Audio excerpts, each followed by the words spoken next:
Hey, what's going on, guys? Welcome to another edition of the monthly album roundup. This time it's March 2024, and I listened to 7 records this month, and I finished all 7. And a little quick note, the previous records from January and February that were tentatively unranked, being Stray Light Run's self-titled record and Sing the Sorrow by AFI, they were unranked because I didn't finish them, and I did not go back to them and finish those records. So they're still unranked. I can't update them in this video. But to move on to all the records I did listen to and finish in March, we start off with album number 15 of the year, and that is The Sufferer and the Witness by Rise Against, which I listened to on March 11th, 2024. And right away, I said, it's definitely clear why Rise Against used to be considered melodic hardcore. And I also made a note after that this is really just a hardcore record, and I'm honestly really here for it. But the first song note is, of course, on track 1, and that's the intro / chamber the cartridge. And I said that it's a great punky way to open. I really like the chorus. It's very melodic. Not necessarily catchy, but very melodic, and the rolls are fucking killer, too. Injection is up next, of course, and I said it immediately carries over from track 1, and I really like the guitar line right after the first chorus. Of course, I already know how good Ready to Fall is. It's a single for a reason, and it's so fucking good. Tim screaming on this song feels iconic. It could just be me, though, but I think his screaming is iconic in this song. Bricks is just a banging hardcore punk song. The chorus of Under the Knife is amazing. Again, I already know just how good Prayer of the Refugee is. The harmonies are so good, too, especially late in the song. Drones picks up where Prayer left off, and I also said, talk about an in-your-face message. The Approaching Curves verses are spoken word. I love this. The chorus is also very good. Now this is what I'm talking about. Worth Dying For kicks off with a fucking bang. It rolls. Then I said that riff in Behind Closed Doors also rolls, another banger. Roadside starts off differently, softer and slower, and I'm digging it. Another vocalist provides harmonies, and I really like Roadside. I obviously already know The Good Left Undone. It's an absolute banger. Then, the original closing track on the record, Survive, was the very first song that I ever heard from the band. I'm super nostalgic for it, and I adore it oh so much. But of course, on Spotify, they have the hidden bonus track, Boys No Good, which was officially released through Rise Against 2013 compilation record, Long Forgotten Songs. And I just said it's an explicit hardcore song. Really catchy chorus, though, and it's a banger. It does feel out of place for this record, but it's still good. And those are all of my notes right away for The Sufferer and the Witness. I didn't really go too in-depth like I normally like to do with all my song notes, but I said what I felt was necessary, and that's that. But yeah, I truly did love this record. I love it so much. I mean, I am just a fan of melodic hardcore. And yeah, like I said, I liked it. I didn't do a song ranking for that, though. But album number 16 in the 2nd of March was American Beauty, American Psycho by Fall Out Boy, which I also listened to on March 11th, 2024. And for this, I made a note at the beginning for this that says I already knew that this was very different to everything pre-hiatus. But yeah, it certainly is. But I mean, they weren't the little pop-punk band that could anymore, so I get them not wanting to potentially retread what they'd done previously, because most bands don't want to do that. I mean, you do have your bands, like, most famous example, AC/DC, who, even changing vocalist, still basically wrote the exact same material over and over again. But it worked for them, so what do I know? I'm just some random person sitting in their bedroom recording this commentary, and AC/DC is one of the biggest, most well-known bands in the world. So, again, what do I know? But nonetheless, the very first song on American Beauty, American Psycho is Irresistible. And I said I've obviously heard it before. I vibe with the verses, but I don't really care for the first half of the choruses. It is solid. It is a solid song, though. I was not expecting American Beauty, American Psycho, the title track, to start that way. I'm actually really feeling this, though. Like, this low-key fucks. I can understand if people don't like it, but oh, I love it. Centuries is the biggest song from this album. Everyone knows it, but it's good. Way too overplayed, but still good. I really like the beginning of The Kids Aren't Alright. I just like the song in general. They don't really pick up the tempo, but that's fine. I really like the riff in this song, and you can really feel Patrick embracing the soulfulness in his voice on this track. I, again, know Uma Thurman. This song is so damn catchy, and I love it. It's impossible to not sing along with this song. Then I said I haven't heard Jetpack Blues before. I'm certainly not mad at it. It's not the best, but I definitely listen again.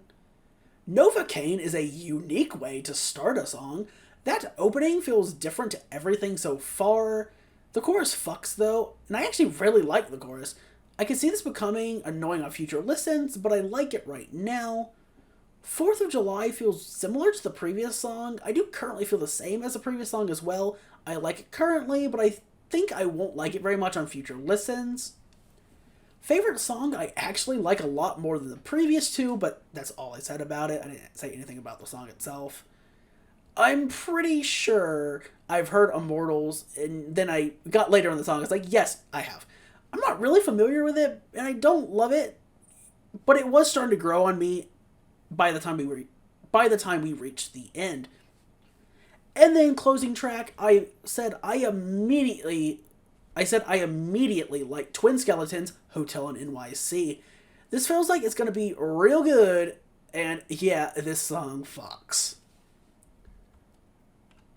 And I did do a ranking for this one, where I said my top song on American Beauty, American Psycho was Uma Thurman, followed up by American Beauty, American Psycho, Twin Skeletons, favorite song, Immortals, Novocaine, Jetpack Blues, The Kids Aren't Alright, 4th of July, Centuries, and Irresistible.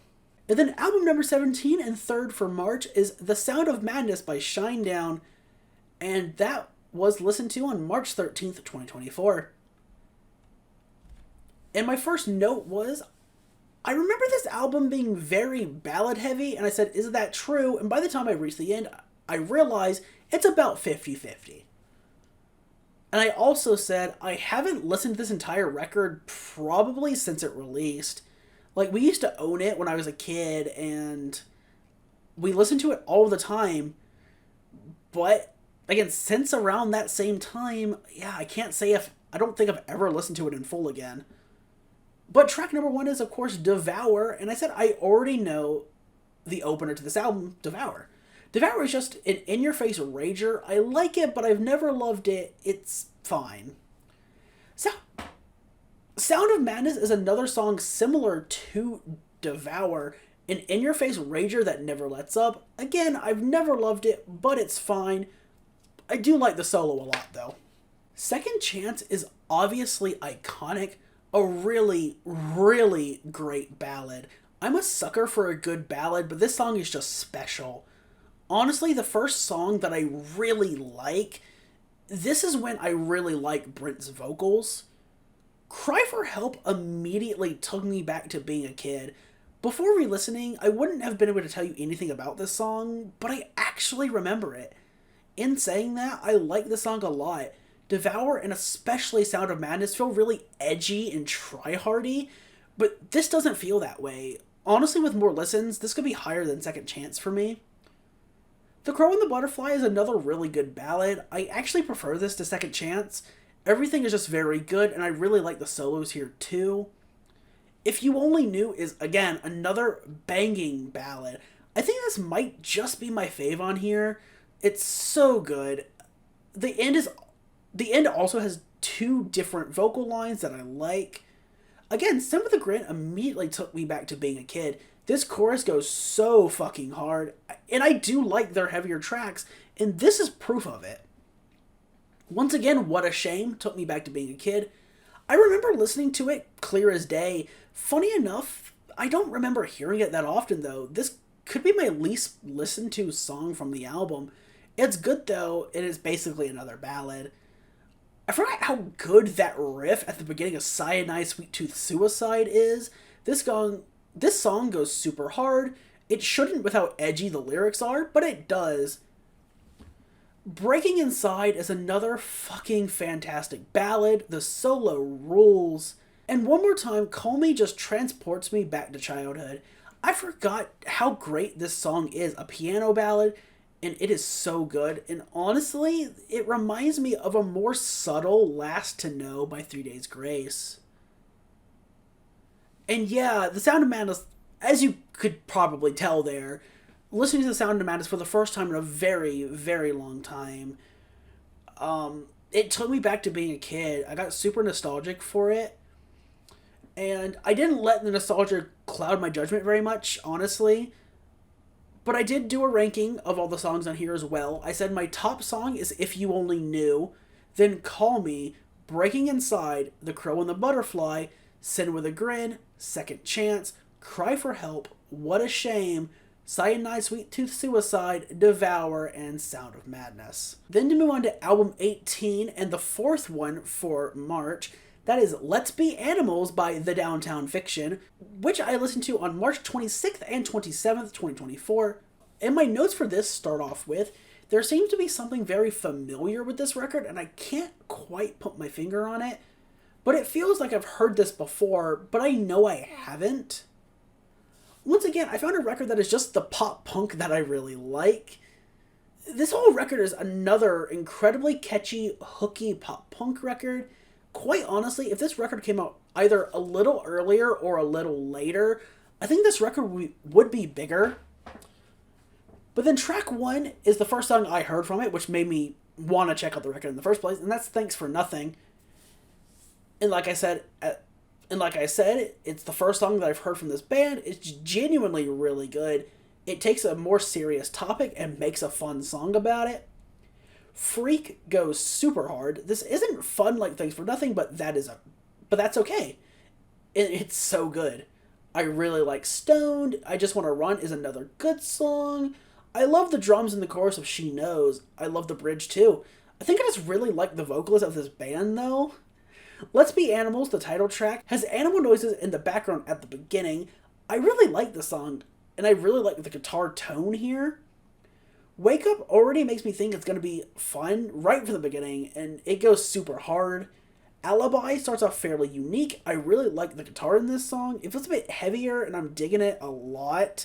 The chorus goes really hard. This might be my fave right now, and that solo sounds great too. Oh my god, Tell Me a Lie is great. I'm absolutely coming back to this song in the future. This is probably going to be my favorite on the record. And then I said A Wonderful Surprise starts off a bit different to the rest, but I like it. It starts off soft and then picks up in the chorus. I love that style. And this bridge is also so fucking good. And yeah, I just really enjoyed Let's Be Animals by The Downtown Fiction. And like I said, ultimately, it's kind of similar to Picture Perfect by Every Avenue for me, where this is just a very catchy, hooky pop punk record, and it's the style of pop punk that I like a lot. And if anything on this record grabs you and you just like that a lot, you'll like the entire thing. But then album 19 and the fifth record for March is Open Letter by Fivefold, which I listened to on March 27th, 2024. And Fivefold for me is a band that I've known for a very long time. I talked about this in an episode of TGC Radio. But yeah, I've known them for a very long time. I found them when I was looking for, at the time, non-copyrighted music to use in my wrestling videos on the main channel. And I first found them in 2016 or 2017, one of the two. And yeah, I just started using their stuff for highlights and video packages and promos and stuff like that. And I just became a huge fan of their work. And I talk about this in the early notes as well, where I said I'm very familiar with Fivefold. I've heard most of their music, but I haven't actually sat down with one of their albums in full.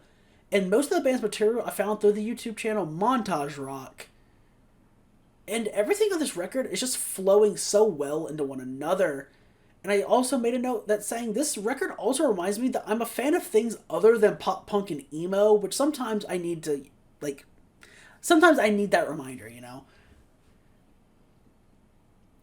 But the record kicks off with Anything But Lonely, and that song just illustrates why I love Fivefold. I really love the riff at the beginning, that also returns in the bridge. The backing vocals that I love are in this song too, which is cool. And that being two different vocal lines being sung at the same time. All of Me is an early song I heard from the band. One of my favorite things about Fivefold are the lyrics. They're such good lyricists. This song, which I love, is all about putting your all into what you want to do and hoping that it helps everyone listening. And that's just so relatable. Especially, like, for me, especially, that message is so relatable.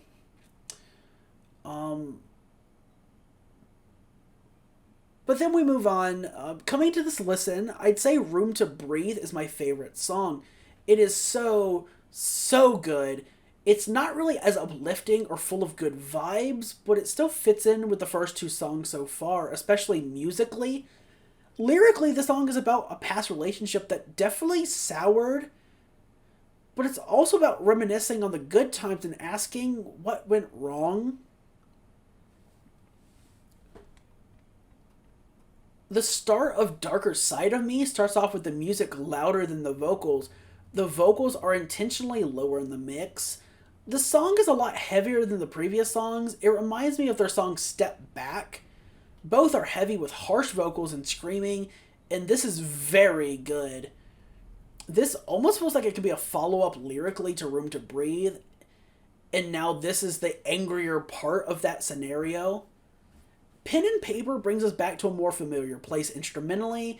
It feels like the other songs not including Darker Side of Me, and I said, oh, I really like the song a lot. I like the build-up coming out of the bridge, and I also really like the riff in the beginning, and I also really like the riff in the background in the last chorus. I adore A Good Start. It's just a feel-good song. The solo's really good too, and this is another song that just makes me happy. Like, I can't fully put it into words, but A Good Start, kind of like Always on Blink's Untitled record, A Good Start just makes me so, so happy at any time that I hear it. Just Close Your Eyes is an absolute banger.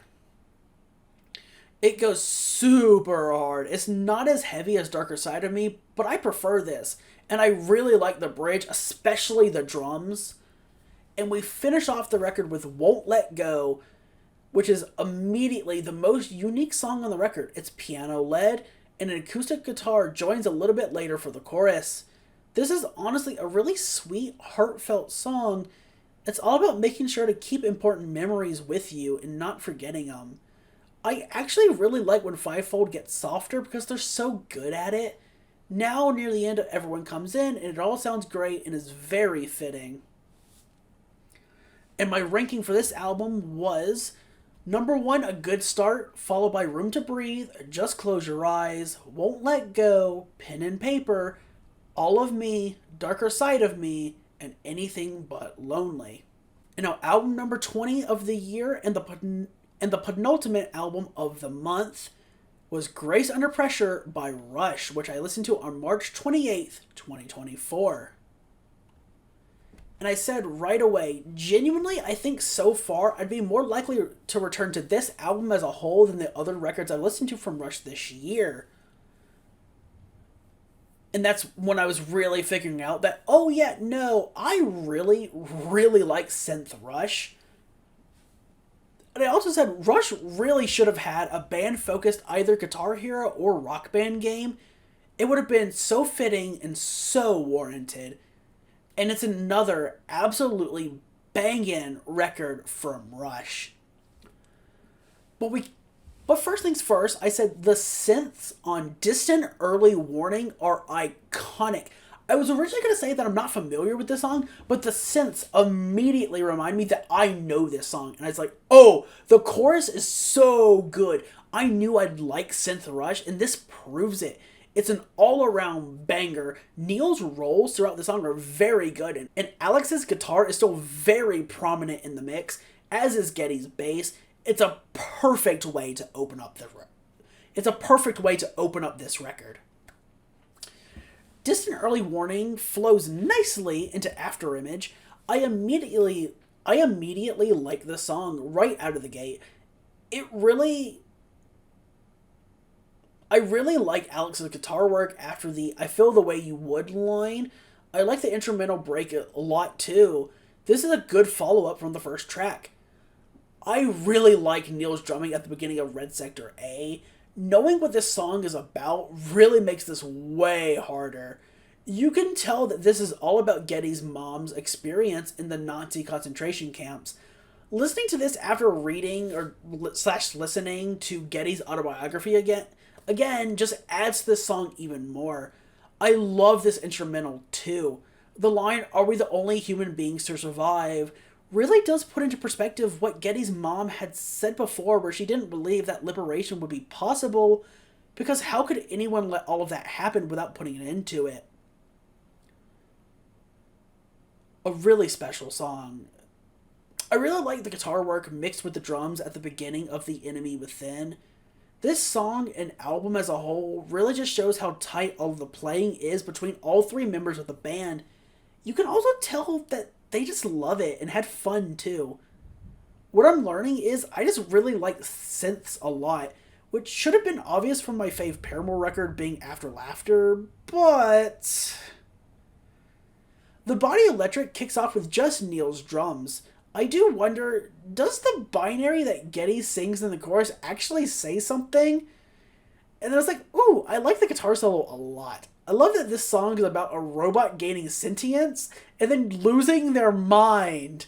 Like, what an idea for a song, but I love it. The riff at the beginning of Kid Gloves feels like The Police. The inspiration is definitely clear, and the song rocks. Oh, I really like the bass in Red Lenses. The bass is so good here. It's normally really good, but it's very standout here, and I like this a lot. Halfway through, and I really like the use of the non-drum instruments from Neil. And Between the Wheels starts off with another in-your-face synth. The record started with one and will close with one. This song is great, but I do still feel like my favorite is the opener. This does feel like an all-around great Rush song, though, and this song also ends with a cool instrumental outro. And yeah, I love Grace Under Pressure. It's such a good record, such a great synth Rush record, and just a good Rush record in general. And just a good record in general, you know? I don't even have to specify Rush or synth Rush, you know? I love it so much, and And again, I think I mentioned this in TGC Radio. I want to mention it again. Shout out to Crash Thompson for the How to Get Into Rush videos, which I didn't particularly need, but I watched anyway just because I like Rush a lot. But I went back to it when I just felt out of the blue. I wanted to really listen to a synth Rush record just to see what did Crash say he feels should be your first synth Rush album, and he said Grace Under Pressure, and yeah, I agree. Grace Under Pressure is so good. I love it so much. It's great. The entire thing is just fantastic. You should definitely check it out if you're even remotely interested in Rush at all. But I did do a ranking as well, and I said, of course, my favorite is Distant Early Warning, followed by Between the Wheels, Red Lenses, Kid Gloves, Red Sector A, The Enemy Within, The Body Electric, and Afterimage, but the entire thing is worth listening to. Yeah. And the final record of the month, listened to on March 29th through April 1st, 2024, but we're going to count it for this anyway. And that is album 21 of the year, Heaven and Hell by Sum 41. And that's right, I did listen to a song that came out this year. the day it came out. So, I get points for there, I think. And right away, my first note is it kicks off with the punk side, and I had to note the heaven side is killer. There was no half-assing happening in the making of this record.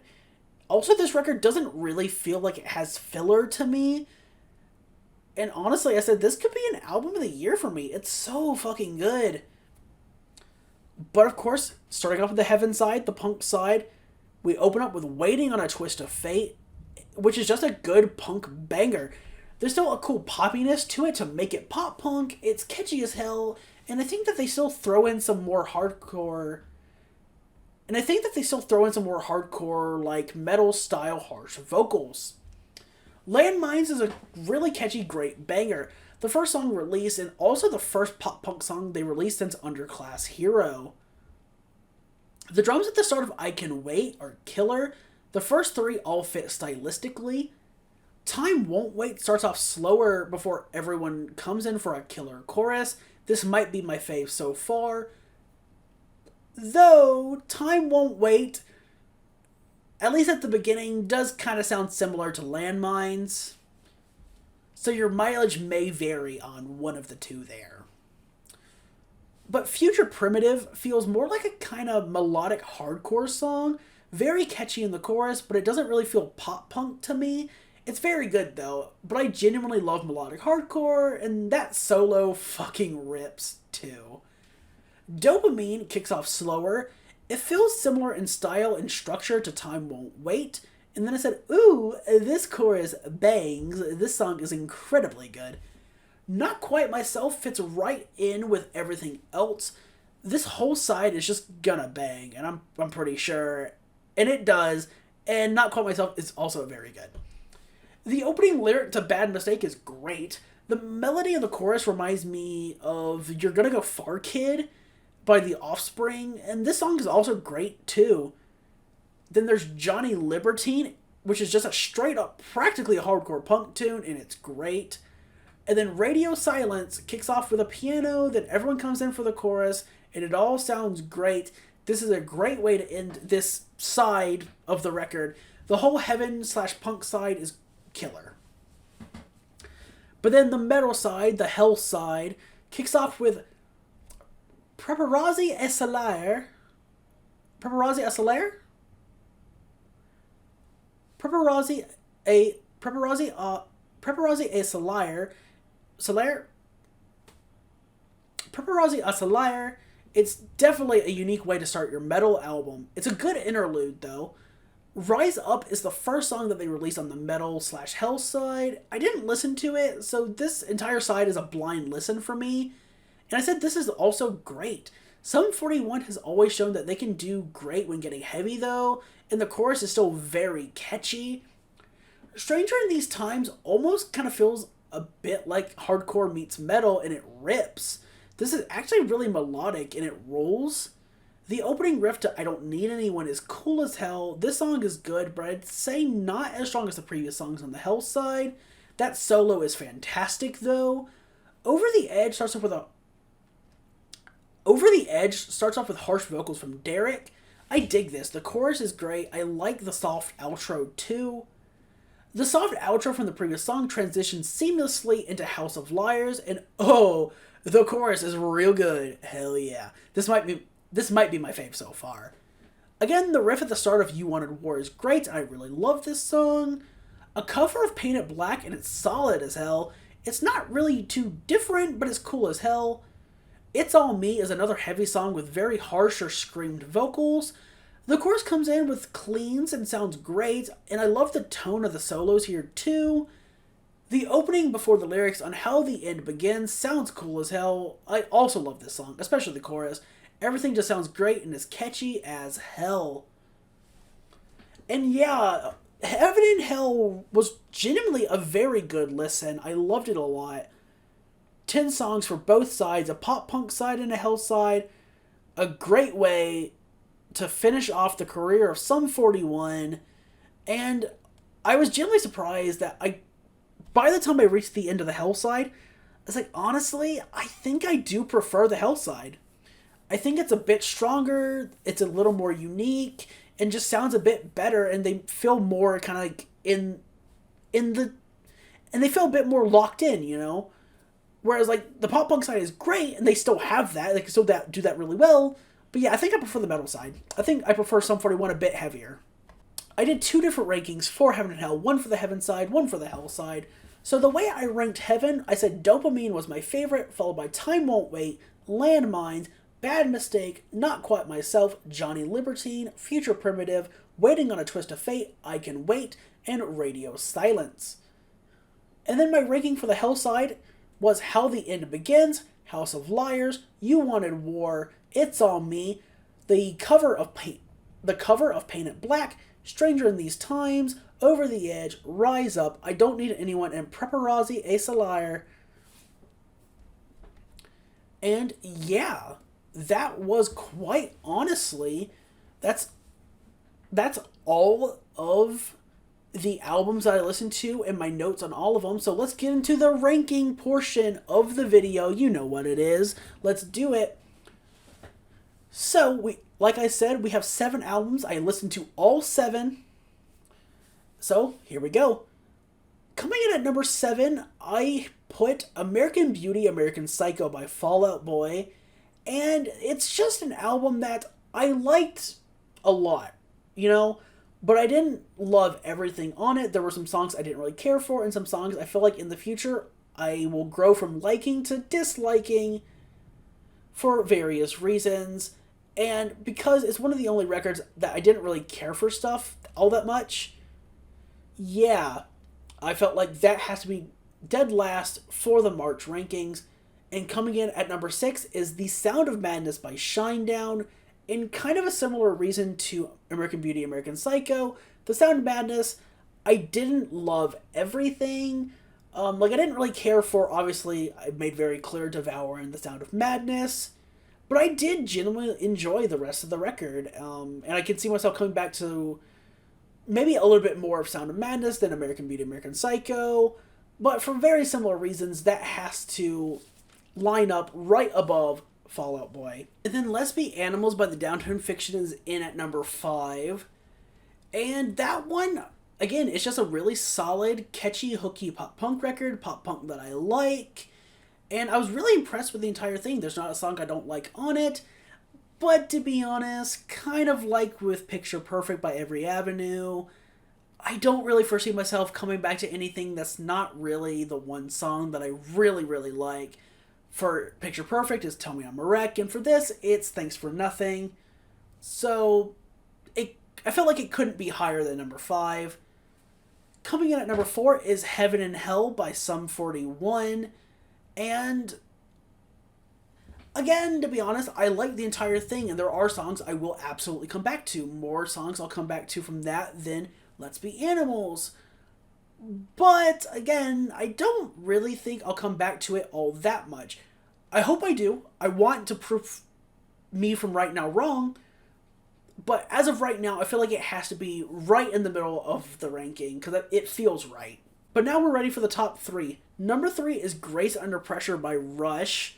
Again, a very good, very great synth Rush record. Great Rush record, great record in general. I have to reiterate that exact point that I made a little bit earlier in this video. Yeah, solid record. I love the entire thing. I think you should absolutely check it out if you have any sort of interest in Rush, prog, or synth-driven music in general. It's incredible. But to make it quick, there's just 2 more on this list that I prefer. With number 2 being Open Letter by Fivefold. And again, maybe some nostalgia talking here. To be honest, maybe some nostalgia talking here. But I love this record. I love Fivefold so much. I'm so happy that they got back together and started making new music. Even putting out a new record that I will check out eventually. I need to get back to that. But yeah, that means so much. I'm so happy to see it. And I love the entire thing here.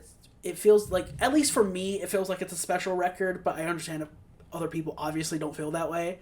But yeah, I love it, and for me, it has to be number 2. But number one is, of course, The Sufferer and the Witness by Rise Against. And this is a record that for me is, again, really interesting because I knew it had to be number one because, quite honestly, I think it's a perfect melodic hardcore record. There is not like a damn thing I dislike, and there's not a damn thing I would change about it. It is a perfect melodic hardcore record. I love it so much. It's an iconic record, an absolute classic from Rise Against. And yeah, that is the reason right away it had to be number one. I like every single song. I will come back to that record quite a bit. I haven't quite yet, besides what I normally come back to. But yeah, I definitely want to come back to even more. And it had to be number one for sure. I knew that. But yeah, that is great. That's all of the albums that I finished and listened to in March, ranked. I hope you enjoyed this video. If you did, leave a like, comment down below, share up on social media, do all that good stuff. And until next time, I'll see you later. Bye, guys.